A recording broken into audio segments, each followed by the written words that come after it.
You know, what prepared me to lead an organization like Starbucks was the understanding that everything has to do with that one store, right? It's always, well, you know, what I always call it, it's unit level economics and unit level operations.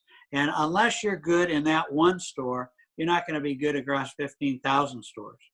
And so, and I learned so much, you know, because, you know, my dad would hire people. He'd run advertisements in the local newspaper. You know, he'd buy produce. He would sell produce. He would buy meat, sell meat. He had to do all sorts of things. And I got in the furniture business because my brother and my brother-in-law both had furniture stores. And it was the same thing there, you know. And so I got to see all the different pieces of what it was to run a retail business. Yeah. And that gave me great strength that many people didn't have.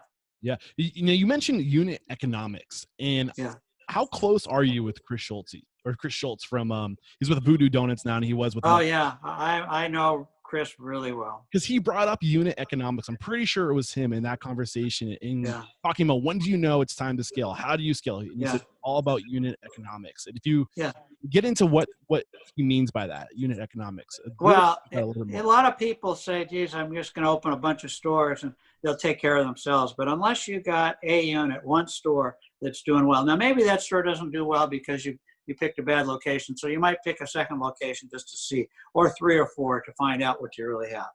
But they have to work on their own.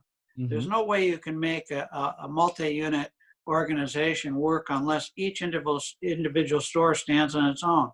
For not only has to stand on its own from an economic standpoint, from a people standpoint, from a service standpoint, from a cleanliness standpoint, they all have to do their job.